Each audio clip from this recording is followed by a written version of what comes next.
about the white man, and he will deal with the youth. Pastor Andre Guy is here to answer your questions from a biblical perspective. He's an humble man who's on a mission to bring the church together with a Bible and a dictionary. He will tell you the truth, the whole truth, and nothing but the truth, so help him God. And now, here's Pastor Andre Guy. Well, good evening, members and the rest of the world. Welcome to another edition of The Truth, the whole truth, and nothing but the truth, so help me God. I'm Andre Guy Reed. Hey, you got Q here. And for the next hour, let's forget about the black man. Let's forget about the white man. Let's deal with the he-man from a Bible perspective, if you will. Feel free to call in at 901-452-3094 or 901-324-7490. For the comments, suggestions, agreements, or even disagreements we may have, we can agree to disagree without being disagreeable. Okay, the Truth Radio Show, brought to you by the Truth Radio Network. We deal with everything from sex, race, religion, politics, and even sometimes sports from a Bible perspective. So yeah, at the end of the day, let God be the final authority. Q getting his laugh on. I can't get my laugh on, but I had to focus on doing the speech. I just put it that's like a football player in the game. Focus. Man, look, I'm gonna take this right here. Folks don't understand, but that's I'm sorry, people. I'm sorry. Something I can discover with him, I can't discover with everybody else, but I had to get it out, Lord, and I thank you for the freedom of release. On today's show, Q. Yes. You know, I talked about the guy, I can't think of his name. What's the Cleveland football player that got Myles Garrett? Mm-hmm.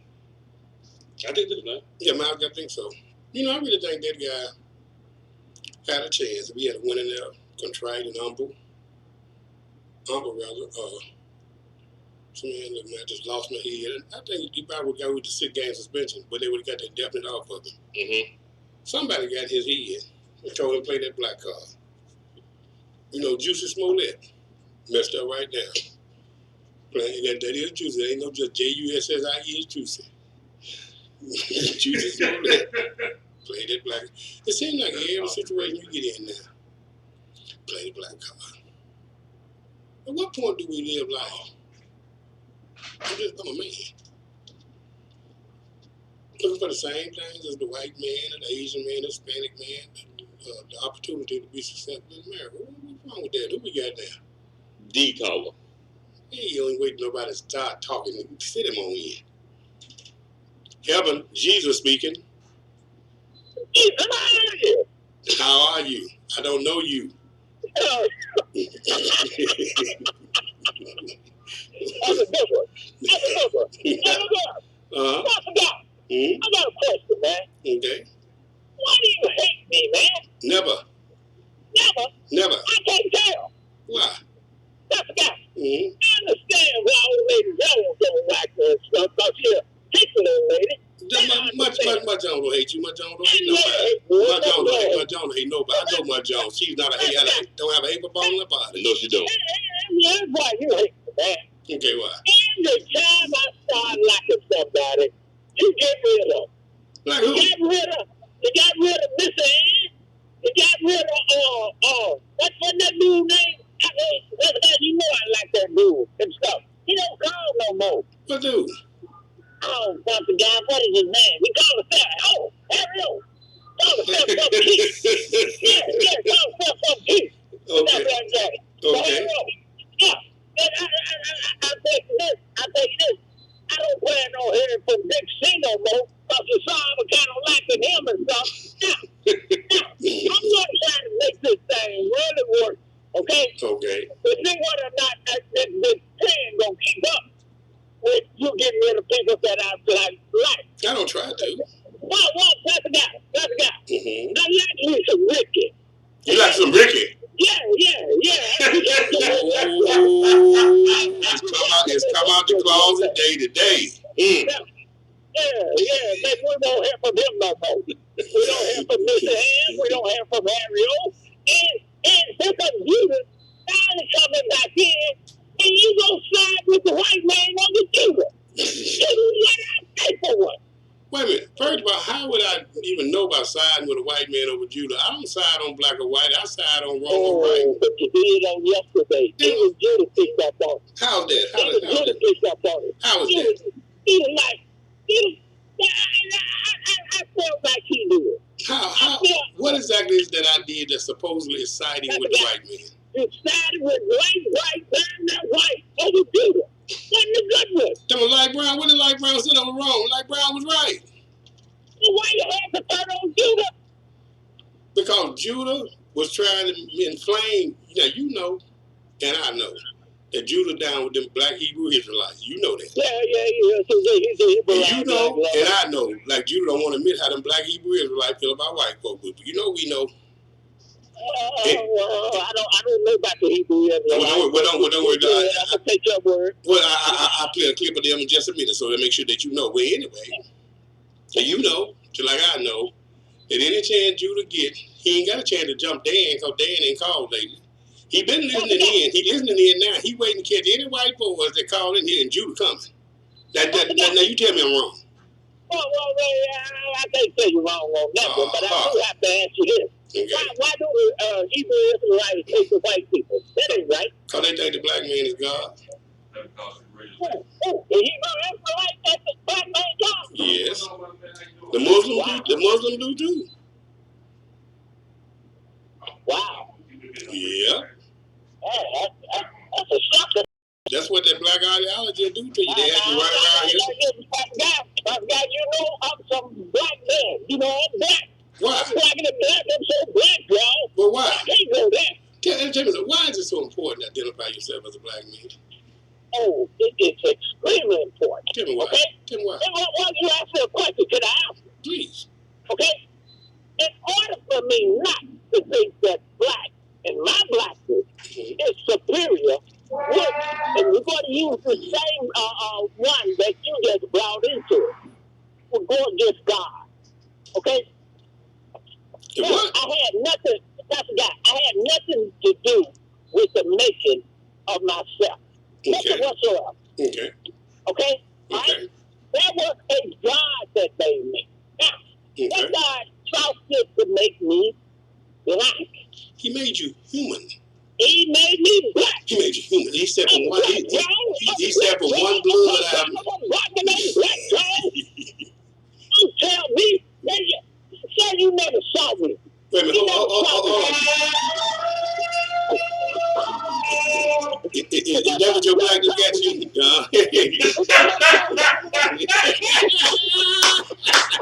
You coming running too, don't you? You in that bag. You in that bag of bananas. Man, I got to go, guys. Sorry, baby. 901-452-3094 or 901-324-7490. Let's go to the phone. Hello, caller. Welcome to the show. I don't care what the devil say, he's for real. Hell, smoking his car. It's not true. How about it? I don't know, man. You tell me. How about it?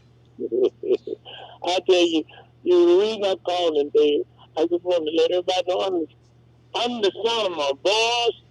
This is Thanksgiving coming up, and be thankful and love somebody. You know, be thankful for for the life. Be thankful. You know, I always trying to be thankful for. Anytime you wake up in the morning and you got your health and your strength, hey, be thankful. There you go. Amen. Amen. Yeah. Well, let me give a couple of shout outs. Shout out. Other guy, from me to you, I want you to stay on, Pastor Guy. Well, look, I want to everybody, I love y'all. You know, y'all just keep on spreading the good word. The good news, because there's so much bad news, you turn on your TV, number bad news. The only peace we got is the good news. The good news of Jesus, all the peace we got. That's it, Brother God. I love y'all, so keep on keeping on. Love you. All righty then. That's when you celebrate Thanksgiving. Don't wait for the day. The day is a day of Thanksgiving. I want to give a shout out to the young lady. What her name? Juanita. Yeah, Miss Juanita. I want to give you a shout out. And then shout out to Sheena Armstrong at 901-303-8804. She'll take care of your insurance need. Give her a call. And to the mothers of the church and to our elder. Oh, yeah, yes, amen. We got a great one, too. Mm-hmm. God is good. And to the members. We ain't playing church over there. We be in church. Yes. Yeah, the black card. You know, I noticed that the other guy said, you know, it's important to identify his blackness. And my thing is this. Why? What did it get you? I didn't say that. Does that make you superior? Last time I checked, they always use it to say that I'm a victim. Mm-hmm. That I'm being treated second class. Mm-hmm. People got the advantage over me. I get mistreated. Let's think about that. Got the advantage over you. Yeah. You sitting around in Section 8 getting food stamps, and then you won't sit there and drink because water. you haven't given me my reparations. Yes, they did. No, they didn't. They talking about it. That's what they told me on CNN. Need to research. I can't get ahead because they ain't took down all the statues of Nick and Bedford Forest yet. What they got to do in there? Because it's holding me back. How? It's a statue. Because it stopped me from voting. I got voter suppression because I got to have an ID. That's I got an ID to buy some beer, but I got no ID to vote now. Now, the same ID, right? No, but now I can't have it when it comes to voting because I need an excuse. Let's listen to the black card. Playing the black card. You've heard about the black card, right? No, not the one from Visa or American Express. This one is much more valuable. There are entire organizations that have been built upon it, and individuals that have used it to acquire both wealth and influence. If this sounds like something you might wish to own, you should Let's start this over.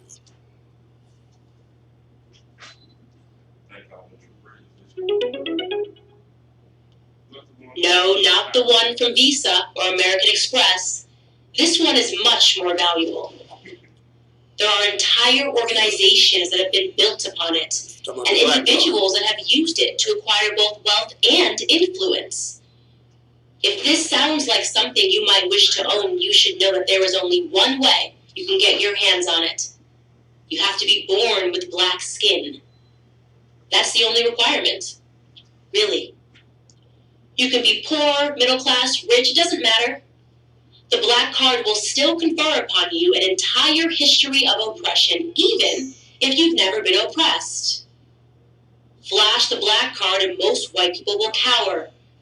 Play the black card expertly and you can win awards, make millions, all the while claiming that the people who got you there somehow hate you. With a black card, you can sell books full of indecipherable prose, because with a card that powerful, who cares if your words make any sense?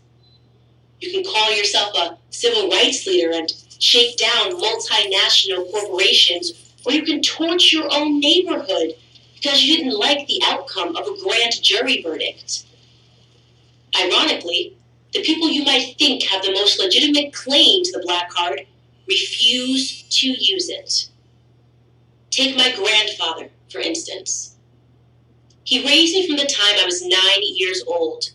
Born in 1941 in rural North Carolina, he started working at age 5, laying out tobacco to dry on a sharecropping farm. Jim Crow, separate drinking fountains, and the KKK were ever-present realities. He was 17 when he married my grandmother. He made a living cleaning homes and office buildings until he saved up enough money to open his own cleaning business. The thing is, he never played any card, nor did my grandmother. If they had problems, they didn't blame anybody, they just fixed them. And they raised me to do the same. Chores were a requirement in their household. So was reading the Bible every morning before school. Ooh, I wish they bring I didn't like the Bible readings, and I hated the chores. But I realize now that these small acts of discipline, although sometimes stifling, had a strong, positive impact on my character. I was a first-generation college student. This was supposed to be the ticket to prosperity, but it wasn't. I left college with a mountain of debt and no practical. Let's pause for the call. Hello, caller. Welcome to the show. Hey, Pastor Guy. Hey, Ray. Hey, good one. Hey, I wonder if other guy would go to the hospital and he needed blood. Would he ask Is it black blood? Some said he would. You know what I mean? It's like, if I was his attendant, I would definitely give him black blood. You want some tainted blood, brother? You know what I mean? You know what, Ray? Some of them actually go. I knew a guy back named Abdullah. Some years ago, I knew he was a Muslim, right?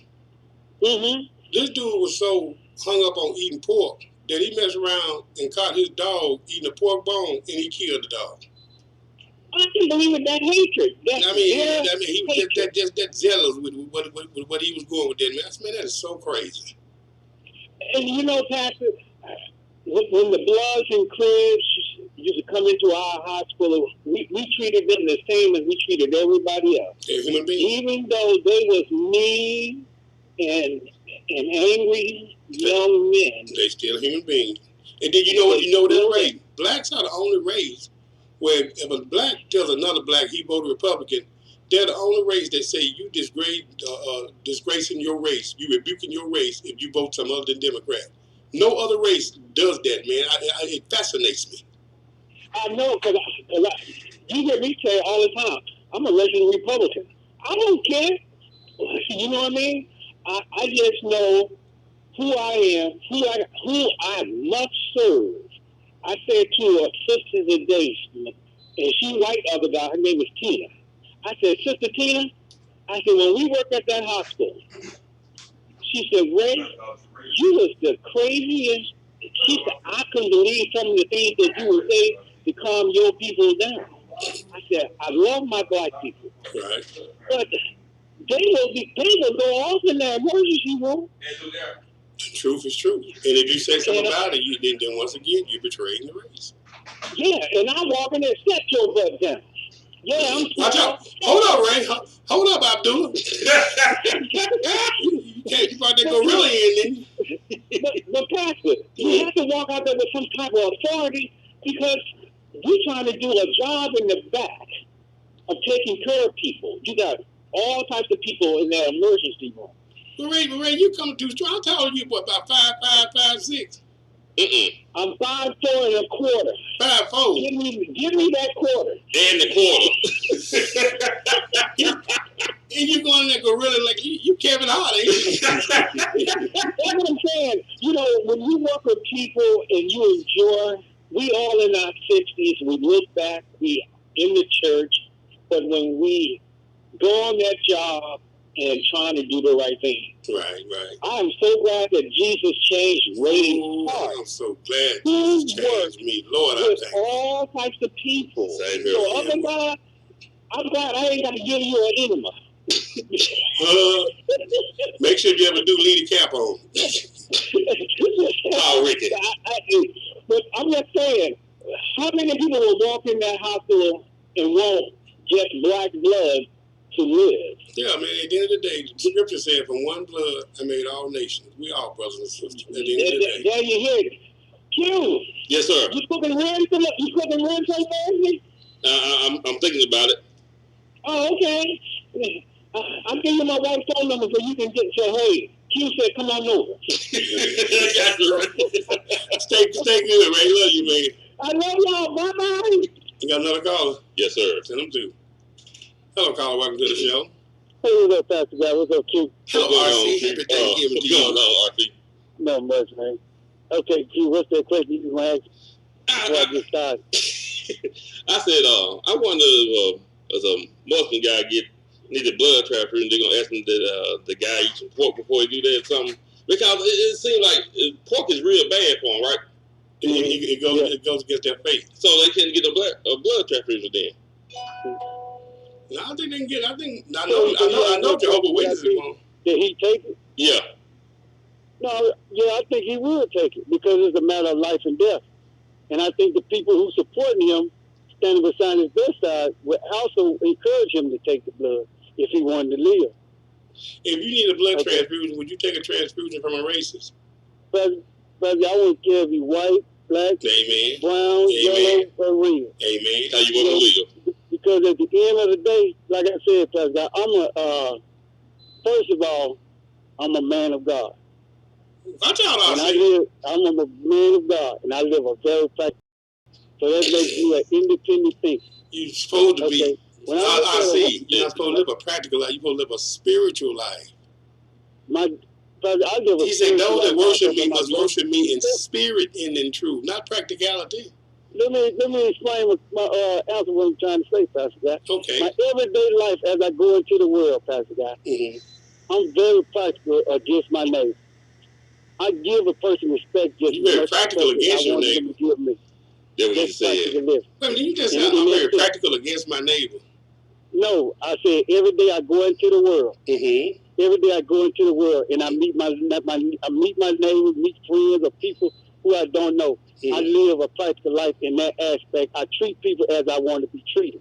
Okay. Okay, because I give off disrespect, sometimes it's gonna come back to me. It's gonna come back. If that would come from the heart, goes to the heart. If it's evil, it's gonna come back evil. Exactly, practical in that way. Okay, now when we're dealing with black people playing the race card, we also have white people play the race card also. We have people in this country that play the race card. Tell me, explain to me how, when does the white man play the race card? They always play, Pastor Guy, you go to some restaurants, Pastor Guy, people playing the race card, feel like they should be first in line or they shouldn't wait or, you mean tell me you going to a restaurant in Memphis, Tennessee, where you in line and they letting white folks skip you? No, I'm not saying that they skip me. I'm just saying the necessary attitude that some people have. What kind of attitude do they have? Do they come in?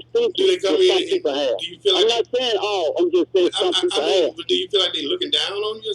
Has anybody said anything to you to that effect? Not me personally, Pastor Guy, but you look at social media, you look at the news all the time, Pastor Guy. People calling the police on people because they feel that they don't deserve to be in a certain neighborhood. But they I don't see. deserve to be in a social club. I see. I don't isolated incidents.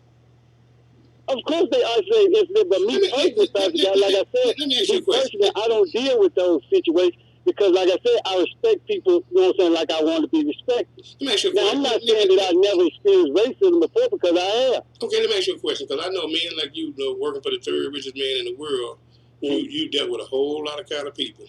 Yeah. Tell me specifically what has any white people done to you specifically that's a violation to you? Give me a specific example. Like I said, Pastor, I can't say. Pastor Guy. The life that I live, Pastor Guy. Just like I told you. You just told me. You just said. I live a very practical life. I got you. I live a very practical, respectful life. I don't have no problem. As I go about Memphis, I don't have no problem. I understand, but you just said that you have experienced racism. Didn't you say that? Yes, I have. Tell me what happened with the experience you had with racism. Tell me what happened. Okay, I was traveling, Pastor Guy, from Memphis to Kansas City. And it so happened, Pastor Guy, I stopped in, I think it was Harrison, Arkansas. Harrison, Arkansas, just getting gas. Never been up there before. Getting gas. I think the guy was probably around 16 years old, Pastor Guy. There was two of them in a pickup truck. Yelled out the N-word. I'm just yelling out. I'm like, who are they talking to? I'm the only black person out there, so they directing that attitude towards me. I'm like, what's going on? You know what I'm saying? So I'm thinking to myself that they talking to me. You know what I'm saying? I have done anything to them. I was just at that place at that time, and that person yelled out those names to me. Okay. That was racist, Pastor Guy, towards me. And how did you but me being the type of person I am, I diffused the whole situation. How do you diffuse it? I diffused the whole situation by standing my ground and standing there and yelled towards that vehicle. So if y'all have a problem, y'all come back and talk to me. Oh, did you really? I know they were young guys, Pastor Guy. They were just being silly, being stupid. Some of they have been taught. Somebody just texted me. Somebody just texted me. They want to say something to me. Somebody just texted me and told me they were at the gas station when this incident happened and they saw what you did. Pastor Guy, I did not know that you know how to tap dance. Pastor Guy, just like I said, have you ever been to Harrison, Arkansas? No, I don't think you've been in. Exactly. What you did was you saw this documentary that told you Harrison, Arkansas is the birthplace of a lot of Klan members, and you picked that. Tell me, what town is Harrison close to? Ooh, God, I can't think. Pastor Guy, I like know, the 'cause you quickest saw it way on you can TV. get from Memphis to Kansas City, Pastor Guy, the quickest way you get from Memphis to Kansas City, you know what I'm saying, you have to go through Harrison, Arkansas. I don't know. You're a road driver. Is that true? Give me a minute. My brain just went. I did that. I was up there all the time. So That's why I said, he said the quick way to go to Kansas City, you got to go through Harrison, Arkansas. I'll find out. Give me a second. Now, if I find out that you're not telling me the truth, what's going to be your penalty? It's the truth, Pastor Guy, like I said, I don't have no reason to lie. Do you ever play the black card? Have I ever played the black card? I can't recall I ever played the black card. How do you feel about people when they play the black card? If it's true, it needs to be said, Pastor Guy. If it's true, it needs to be said, Pastor Guy. Well, let me ask you a question. I don't care if a person white or a person black, because I know we all benefit from each other. White man benefits from black man just as well as a black man benefits from a white man. I agree. Because we have made more millionaires out of each other than any other race in the world. Okay, let me ask you a question. So I know we beneficial to each other. Okay, let me ask you a question. Myles Garrett, the football player of the Cleveland Browns, you know, he went in, didn't say nothing when the fight happened. He apologized after the fight, didn't say nothing a couple of weeks leading up to it. But when he went in about his suspension, trying to get it reduced, he said that Mason Rudolph called him a racial slur. First time anybody heard this. Do you think he's playing the black card, or do you think that really happened? Well, my opinion, Pastor Guy, my opinion. Your opinion. If that guy would have said that to him, he should have addressed that at that moment when he was headed to the locker room, or he should have said that to the person who escorted him to the locker room. I agree with you, but now because I remember the basketball player Marcus Smart when he went off on a fan. I remember that. Marcus Smart addressed that at that moment. That guy called me a name that I didn't agree with. Right, that guy called me a racist. So he dealt with it at that moment. So now people were more likely to believe him at that moment because he did at that moment. Okay, we're on the same page. So now, since he did not bring it up at that moment, and he did not bring it up in the 2 weeks after that incident, but he did bring it up when he went before the NFL to try to get his suspension reduced, is that playing the black card? Well, Pastor Guy, like I said, Pastor Guy, if he lying, Pastor Guy, if he lying, of course he's playing the black card. But if he's telling the truth and he decides to wait, you know what I'm saying, it makes him unbelievable. So now here's my next question, then, and I'm through with you. Do you think that it's possible that people are playing the black card too much? I think people playing I think people playing the race card, the white card, also too much. If you want to look at it. Well, now, what exactly? Okay, I know with the black card, they'll use it to say, you took my job, or they'll use it to say, this is why they didn't let me in there. What exactly do they do when they play the white card? I'm telling everybody we got to take our country back, and I'm still trying to figure out what they're trying to take their country back from. From liberals. Who? Liberals. You know, they were, Pastor Guy, you know just as well as I know. Those persons, those, the Tea Party and all those Nazis and all those people were yelling at, we have to take our country back. Oh, no, I'm not talking about those are white supremacists. White supremacists, they believe that you shouldn't have minorities, you shouldn't have Jews, you shouldn't have Catholics. I mean, I'm not talking about them. Keep in mind, the people that are part of the white supremacists or the black supremacists or the KKK or even the Black Panthers, those numbers are few and far between. But yes, they're allowed, Pastor God. They're allowed. You know just as well as I do, they're allowed. Well, okay, the loudest dog is not the baddest dog. I'm going to tell you another thing, At the end of the day, is white folk doing anything? Is white folk doing anything? Of America did. I'm going to tell you another thing that white men in America did. That if Donald Trump would have went through the same thing, every National Guard in the country would have been there. You remember, Pascal, Barack Obama was in office, and all those white men you telling yourself to call in with their rifles and guns in their hands. Do you actually think as many black men would have done the same thing, they wouldn't have been labeled a threat? The people that did were labeled a threat, I see. No, but they weren't labeled a threat on the numbers that on the aspect that black people would have went on the same thing. Anytime that white men bear arms and go up against authorities, they come. You remember Randy Weaver? You remember the Bundy Ranch? When white men bear their arms and come up against authority, they go after them too. I'm gonna give you another fact, Pastor Guy. You remember the FBI? Was the FBI director J. Edgar Hoover? I do. At the height of the Vietnam War, Pastor Guy, he said the biggest threat we have to this country are the Black Panthers. Now, we had a full-blown war with another country. Okay. You know what I'm saying? I'm sure we had Vietnamese citizens in this country, but he said the most number one threat we have in this country are the Black Panthers. Why do you think he said that, Pastor Guy? Because he thought that the Black Panthers were a militant group that were trying to get people to use violence to come up against the United States. That's the reason. That's your opinion.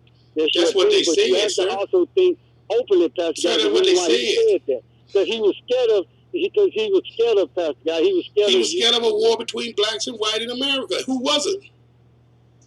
Of course, everybody's scared of that. Yeah, nobody wanted another civil war. Okay, so but that wasn't the reason why J. Edgar Hoover said that. He said that because he. Hold on. Atlanta got something for you. Hold on. Message from Atlanta. Although many people have said it, the Tea Party did not start to take my country back. It was actually a slogan that they use at a Movian ORG conference in Washington. Movian ORG is a very liberal group. Did you understand? You want to read it to you? Yeah. Read that last part of he said who started it. Read it. I'm going to put my specs on. Although many people have said it, the Tea Party did not start to take my country back.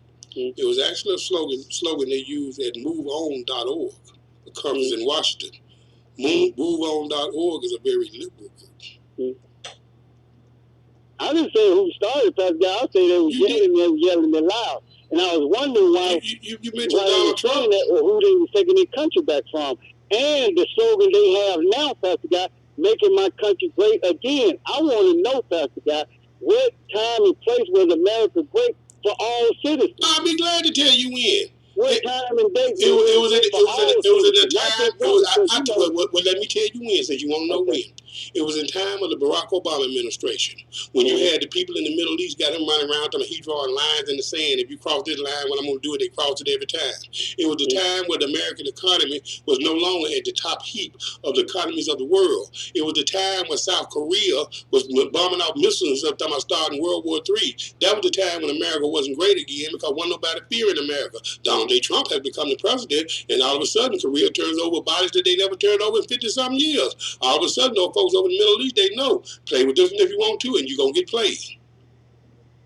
And the economy is great, by the way. They're making people fear America, Pastor. That's what the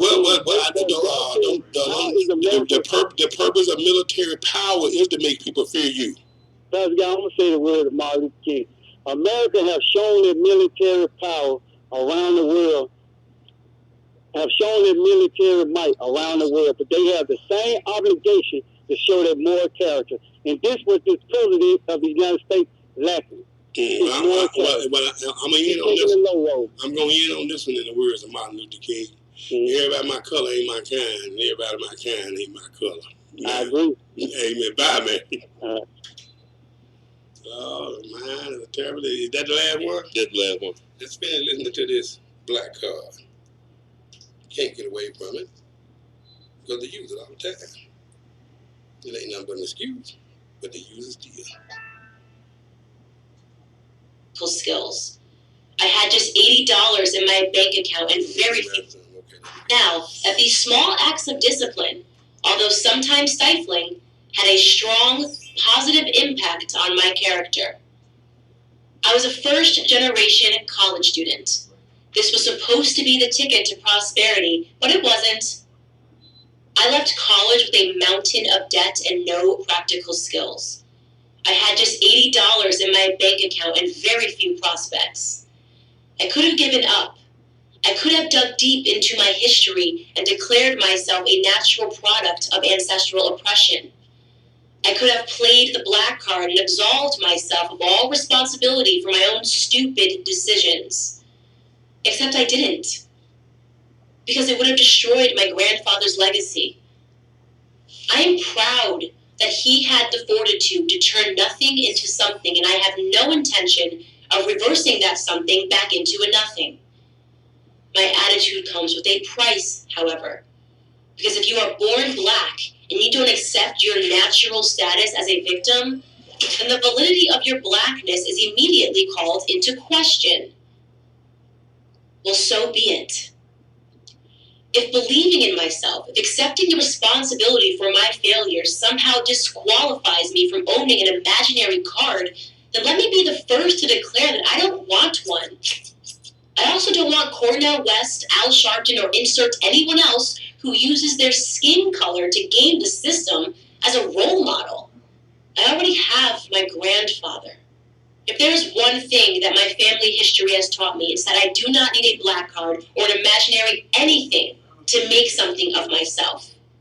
For the record, my grandfather, now retired, lives in a home that he and my grandmother built on a plot of land they purchased in North Carolina. The very same sharecropping farm that he worked on as a small child. His story is unique. His story is beautiful because it's American. And that's the only card I've ever been interested in playing. I'm Candace Owens for Prager University. You see, that's what I'm talking about. Now, I don't know what's going on in my brain today. It just act like I got fall right now. But where your card at? I ain't got there. How long, man? You been to prison? I can't get one. Why not? My birth certificate's colored. You gotta be a black card. So I'm colored, so I can't get in there. You can't get in there. And if being black means I gotta be a victim, I don't want that color. Okay, No. okay. No. But you know, most people got. I've been locked up. I don't have education. I don't have all this. So they I all wasn't raised by my dad. They have my dad in my family in my life. So a lot of people have all these long list of stuff. Isms. I call it isms, schisms, isms. Because at the end of the day, I'd rather be in jail in America than free some places in the world. True. That's why you see everybody trying to come here. And if they did give you reparations, the same people who ain't got nothing now, give them 6 months, they won't have nothing then. Remember, Rodney King died broke. Yeah. You give them 3 months, they ain't gonna have nothing. Living life on excuses. Excuses is just a lie wrapped around the reason. And then they look to take the black card too. You know what they do then? What's they do? Go join any group that's out there. It's called intersectionality. You probably think your opinion's better. You probably think you're an individual with unique experiences, thoughts, and ambitions. Well, I hate to break it to you, but according to current leftist orthodoxy, you're wrong. You see, your opinion only matters relative to your identity, and where that identity ranks on the hierarchy of intersectionality. If you're now thinking, what the hell are you talking about? You haven't spent much time on a modern college campus. Intersectionality is a form of identity politics in which the value of your opinion depends on how many victim groups you belong to. At the bottom of the totem pole is the person everybody loves to hate, the straight white male. And who's at the top? Well, it's very hard to say because new groups claim victim status all the time. No one can keep track. So, how does this intersectionality thing play out? Something like this. Let's say you're a gay white woman. Your opinion matters, but less than that of a gay black woman. Why? Because while all women are oppressed by the patriarchy, and all gays are oppressed by the heterosexual majority, blacks have a victim status that whites obviously don't. Of course, a gay black woman's victim status is less than that of a black trans woman, who ranks below a black Muslim trans woman, and so on. The more memberships you can claim in oppressed groups, the more aggrieved you are, and the higher you rank. Get it? Good, because it's about to get even more complicated. Intersectionality takes your victim status and uses it as the basis for creating alliances with other victim groups. 30 or 40 years ago, activists encouraged racial solidarity among blacks to combat oppression. But today, that's not enough. Today's activists demand blacks make common cause with other allegedly oppressed people. Gays, lesbians, transgenders, Palestinians, Native Americans, whoever. Here's the logic. A black gay and a Hispanic gay may not belong to the same victim group racially, but they do belong to the same victim group on the basis of their sexuality. By focusing on the places where various victim identities intersect, intersectionality creates a united us versus them paradigm. Righteous victims rising up together to fight the oppressor, those dreaded straight white men. This explains why at a rally protesting the treatment of Palestinians by Israel, you might see a contingent of lesbian activists. That's intersectionality at work. They're so united by their victim status that it doesn't matter if Islamists throw gays off of buildings or murder female family members who defy their father's wishes. Victim solidarity trumps all other considerations. The term intersectionality was coined by Kimberly Crenshaw, a professor of law at Columbia University. She explains that intersectionality was my attempt to make feminism, anti-racist activism, and anti-discrimination law do what I thought they should, highlight the multiple avenues through which racial and gender oppression were experienced. To Crenshaw, America is a terrible place full of victim groups, each with their particular set of grievances. Why shouldn't these victim groups get together and form a political coalition unified by the belief that the majority society has harmed them? That some professor tucked away in an ivory tower would come up with this nonsense is not surprising. What is surprising and disturbing is that so many people actually go along with it. America is the most open, least racist nation on the planet. That Professor Crenshaw is free to spin her nonsensical theories and get paid well for it should offer adequate proof of that. And since when do you have to live someone's experience in order to understand them? You don't have to live as a slave in order to understand that slavery is cruel and wrong. You don't have to live as a woman in order to recognize the evil of rape. Finally, and most important, intersectionality promotes the biggest hoax of all, that we aren't individuals who are to be judged on the basis of how we act, but are merely members of groups to be judged on the basis of our group identity. In other words, you and I, as individuals with our unique experiences, thoughts, and ambitions, count for nothing. Our racial and sexual identity count for everything. It's hard to imagine an idea less likely to produce a free and equal America than that. But what do I know? I'm just a straight white male. I'm Ben Shapiro from Prager University. Victim groups coming together. So everybody be claimed to be a victim. I wonder how many of these victims proclaim to be believers. Because my Bible says I've never seen my seed begging bread. My faith walk brings provision. Why would I be part of that group when I'm part of the body of Christ? Send a call on through. Hello, caller. Welcome to the show. Well, Pastor Guidance and Mr. Chris. Hello, Mr. Chris. How you doing, sir? I'm doing good, sir. Hey, How about yourself? anyway, you know what? I'm a victim, to tell you the truth. Talk to me. Yeah, because I believe that when Adam sinned, that brought forth sin on me. But you know what? With that victim adage, I have an advocate. There we go. A So that's counselor. the only victim that I see. A counselor. That's the victim that I am. So, but that advocate died and rose. Well, you know, some people say that they are independent. I tell them I'm not independent. I'm dependent. I'm dependent on Christ.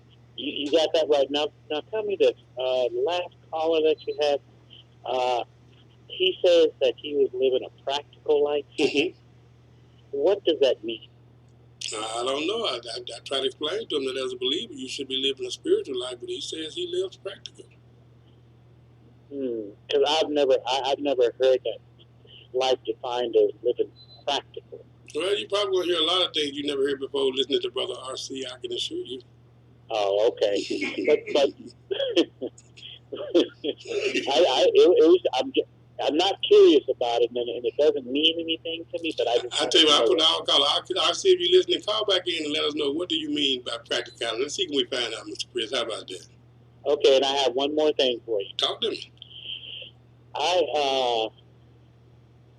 was listening to the radio, some music and stuff like that. Okay. And I heard a song on there that I haven't heard in 30 years, most likely. Might have been 40 years. Okay. And the song was called "If It Had Not Been for the Lord on My Side." Where would I be? And you know what? It brought tears to my eyes. Mm-hmm. Where would I be? Because even when I didn't know I needed protection, he was protecting me. Where would I be? Amazing. And I looked at that, and it almost brought tears to my eyes because I could remember the church that I was going to in Ventura County. There was about 200 people in that choir, and they would rock that song. Hey, let me ask you something. You mentioned choir. You ever heard of a thing called, hold on, it's called Heaven Gates. You ever heard of a group? What's the name of that group, you? The haters comment. No, not haters. Hey, Dave. I think he gone. There's a group called the Heaven's Gate where 38 of them killed themselves in 1997. Vaguely. And this guy, he looked just like Adam Schiff too. That's what made me start looking at it and stuff. But they got a group called Heaven's Gate. Hold on, let me check it out. What they name? It was Holly Bobby Comet or something, man. And for some reason, Q don't tell me it was all over the news. Auto parts. 5 seconds, hold on. They said it was all over the news, but I don't remember this story. It's called Heaven's Gate Cut. Right. They say it's called some kind of Haley's Comet or somebody. Hobby Bobby. Hobby Bobby Comet or something. Yeah, you might be right. It was probably Heaven's Gate. Yeah, Heaven's Gate is what they tone it down to. I'll tell you what, I'm going to play it right quick, and if you want to call back in, you can call back in. I want to see who's here. I'm good. I'll just listen. Thank you, sir. Okay, have a great one. I'm going to play a few minutes of this guy, man, and it's called Heaven's Gate. Do y'all remember it happened in 1997? That's true. We got called. Got two call now. Let's see the call through. The first one is King Pop. Okay, that'll be short. Yes, sir. How you doing? I'm good, sir. How you doing? Yes, would you please explain to me, listening how Rodney King went broke? And the second comment I have, there's no such thing as gay marriage. It's an abomination. It's homosexual. If I have a right, homosexual, if I have a right to marry a man, according to Scripture, that means that I can marry an animal as well. Amen. I agree with you, King Pop. And your first question, Rodney King, they gave him a lawsuit for like $6 million. And he smoked that up and stuff. When he finally died, I think he drowned in a pool or something. When he finally died, his estate was worth nothing. How young ago? Oh yeah. So that's how he got millions. And you got RC come back in. Okay, send RC in. RC, okay, well, what does a practical life mean? Okay, the definition of the word of the practical is the concern with the actual doing. Okay? Hold that thought, RC. Hey, Dave! What's the name of that comment?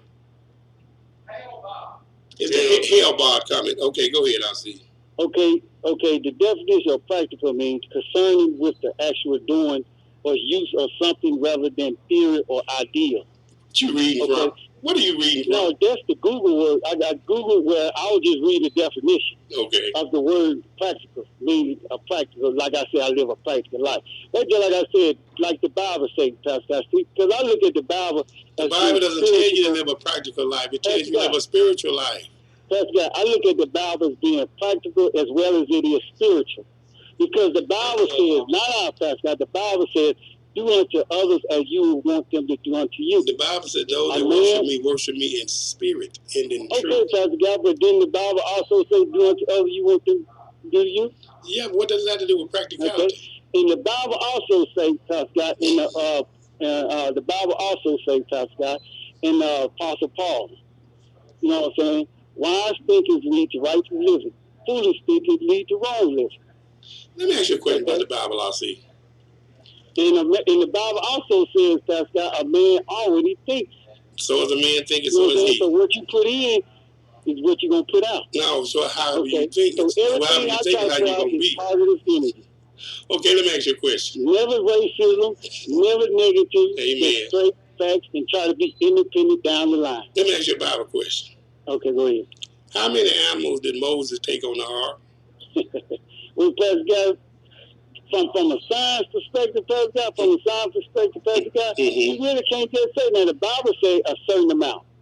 Well, no, you know what I'm saying? From cattle to things like that. You know what I'm saying? But I can't give you a definite amount of how many.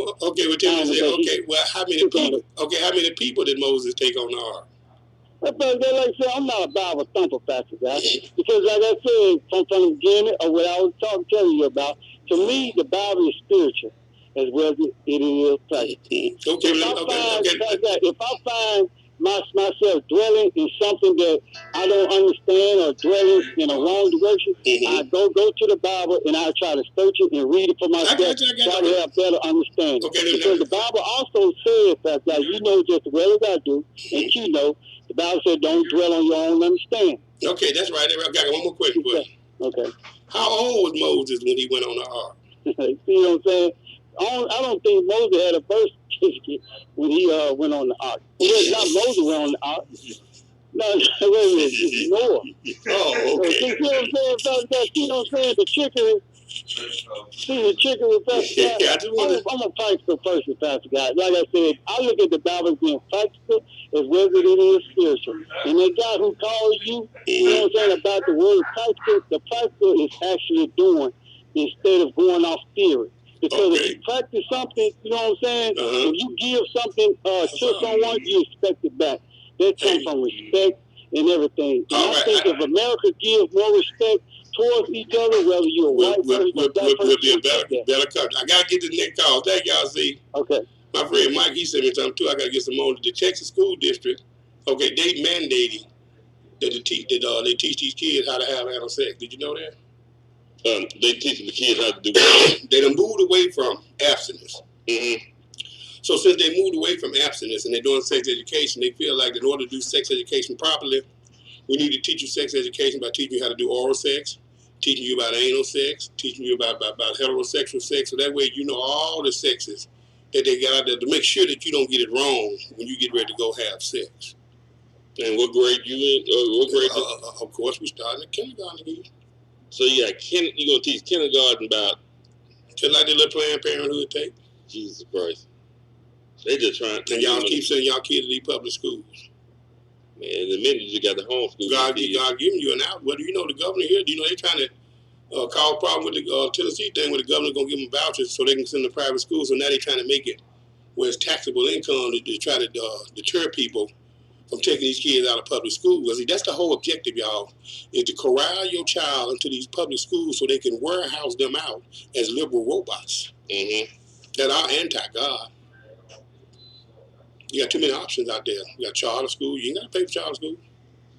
All you got to do is provide the transportation. You got homeschool. You got private school. The government giving you vouchers for that now. You know, ain't gonna do no homeschool. No. Some of them will homeschool. Most people think when you say homeschool, they got to teach them at home. They know they don't already know. But now basically, you roll them in Gateway over here. And Gateway gives them their work to take home. And you take them over there like once or twice a week in whatever areas that they're not proficient in and for standardized testing. They work with them on that when they test bad and get them up to that level and stuff. You got some children that go in the Gateway that's graduating with a high school diploma when they 15, 16 years old. But they don't know that shit because they ain't gonna take time to do research. Right, they take advantage of the fact that they think that people are like cows that they're being herded, where they're gonna just follow the group. I've been sending them to public school, keep sending them to public school, no matter how bad you see the public school is. Get your child out of there. Get them out of there, because they programming them. Yes, they are. They programmed to be liberal robots that are anti-God. Done my job, I'm warning you. Don't send your child to that school no more. That's what God sent me here for. So I guess I'm kind of confused right now because my brain kind of they teaching the kindergarten how to do all this sexual act. Ain't that against the law? Well, I thought that if I went home and I tried to do that, they said I'm running a child porn ring. Yeah, like somebody got to go to jail and register as a sex offender. But if you do it in the public school system, it's okay. So they got, I know they got books and they got shown how to do all the actions and how to. Ain't that illegal? That's probably child porn. Yeah. But I guess it's only child porn if you do it at home. But now watch this here. Okay. They're going to bring my child to school and teach my child about oral sex and anal sex and all that. But if I teach my child that homosexuality is a sin, you go to jail. Yeah, they go to school. All of a sudden, my child get punished, and so do I, because I'm teaching my child to violate civil rights. I'm teaching my child to be homophobic because I'm teaching my child to obey God. Man, we at the time is wrong, right and wrong. That's what we're dealing with. Man. That's what we're dealing with. 901-452-3094 or 901-324-7490. How many minutes we got, Q? Man, we got a minute and about 20 seconds. Good. And then one more day. And then I'm doing the Thanksgiving holidays all this week, but I can't wait for Thursday and Friday. I'm going to court that wife of mine, and I'm going to show her what I'm still working with, and that I'm still that 6'2". I ain't 220 no more, but I'm working with what I got. Just going to make sure I know she love her. I love her. Because I do. And, you never take the people that you love in life, never take them for granted. Nope. Never take them for granted. Never. God bless, I love you. If you like the show, support the show, go to AndreGuy.com and click on Revelation Christian Center and donate to PayPal to With the resources of doing this. It's coming soon. We're going to be broadcasting live on YouTube services at Revelation Christian, so you can actually see it live. We're doing the service to go back and watch it and doing my best to get the word of God that He's put in me out there to everybody that'll listen. God bless you. I love you. Be back in here tomorrow.